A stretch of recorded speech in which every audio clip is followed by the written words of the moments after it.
Bonjour, et ben voilà, me revoilà, plus exactement, en forêt comme d'habitude et comme tous mes enregistrements. Nous sommes début octobre.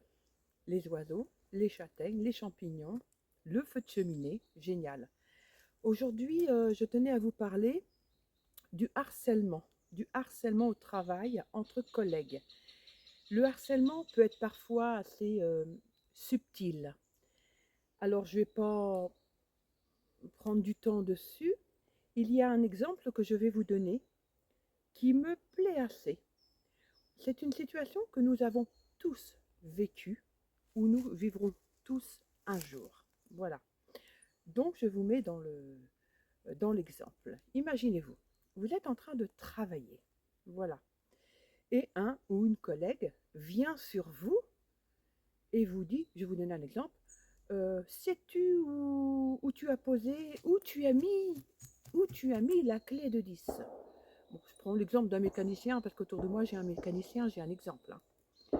Et vous, il vous sort de votre travail et vous êtes complètement perdu.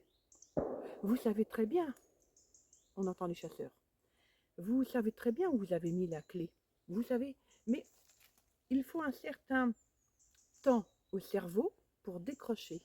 Et il vous faut un certain temps à vous pour raccrocher les wagons. Il vous faut entre 3 et 4 minutes. Et là, vous dites, ben, excuse-moi, mais je ne me rappelle plus où je l'ai posé. Alors là, le collègue harceleur, parce qu'il a l'habitude de faire ça, c'est ce qu'on appelle du harcèlement subtil, invisible. Et bah il va vous répondre, bah voilà, tu vois, je te l'avais dit, je te l'avais dit, tu fais pas attention à ce que tu fais, tu ne retiens rien. Et voilà. Et là, vous êtes dans du harcèlement.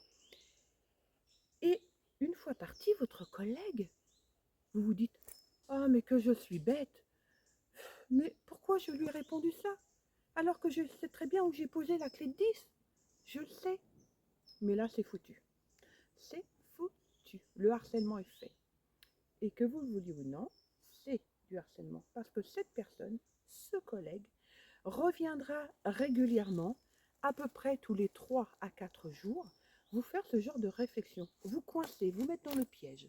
Pour démontrer à votre supérieur, puisqu'il y a un intérêt, il y a toujours un intérêt à ça, pour démontrer à votre supérieur qu'en fin de compte, bah, entre guillemets, vous êtes bon à rien, ou vous ne faites pas attention à ce que vous faites, alors que vous savez très bien ce que vous avez fait, mais il connaît le truc, il vous sort de votre travail.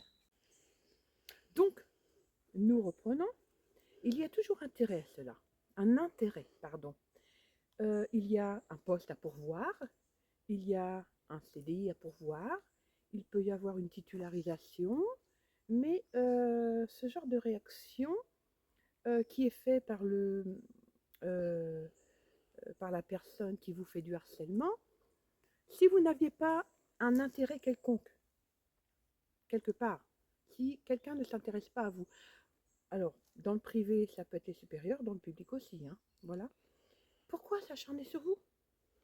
Pourquoi vous faire passer pour une personne nulle qui n'a pas de tête, qui oublie des choses, alors que non, vous êtes très bien, mais seulement vous êtes une personne tellement concentrée dans votre travail que ça ne plaît pas. Voilà. Donc c'était pour vous dire tout simplement que le harcèlement entre collègues est très très subtil. Voilà. Après, il y a beaucoup d'exemples, beaucoup d'exemples que je ne peux pas vous donner pour l'instant, mais nous en parlerons peut-être plus tard. Mais celui-là, il est vraiment parlant parce que c'est un harcèlement invisible. Voilà.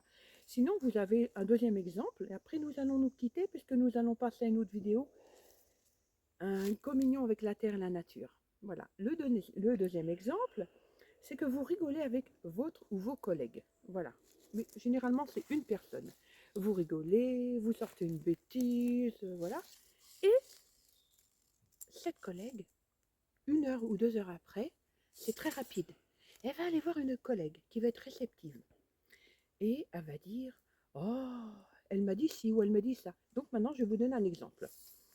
Vous allez dire en rigolant à votre collègue, n'oublie pas de faire ce travail. Hein. Mais vous avez rigolé. vous savez très bien qu'elle va le faire.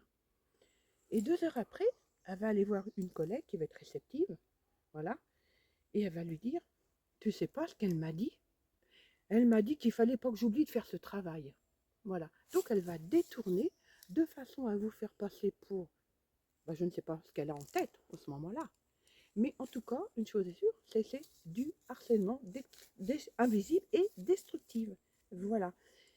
Et il ne faut pas oublier, c'est que tout se sait dans une entreprise. Le harceleur qui va aller raconter, il va être forcément, soit lui à son tour, on va dire, dénoncé, involontairement ou volontairement, ou il y aura toujours quelqu'un dans un coin, dans un couloir, qui travaillera, qui entendra, et qui ira répéter à la personne harcelée. Voilà. Alors, moi, c'est le genre de choses que j'ai vécues, il n'y a pas longtemps encore, oui, je vous le dis, hein, et c'est quelque chose à analyser, mais si vous êtes harcelé, ne vous fâchez pas, ne le prenez pas mal. En rigoler, moi, parce que c'est mon caractère, n'en rigolez pas quand même, mais ne vous inquiétez pas. Justement, penchez-vous sur le problème, pas sur le vôtre, parce que vous savez ce que vous valez, vous savez ce que vous faites et ce que vous ne faites pas, ce que vous dites et ce que vous ne dites pas. Mais plutôt, allez voir plutôt, étudier la personne qui vous fait du harcèlement. Et vous arriverez à trouver des parades pour la stopper. Voilà. Donc, j'espère que ça vous a aidé. Nous allons nous retrouver dans une autre vidéo, là cette fois-ci en sophrologie, hein, puisque je vais commencer aussi mes séances de sophro. Là, nous sommes en forêt. Nous allons communier avec la terre, c'est ça? Vous allez voir.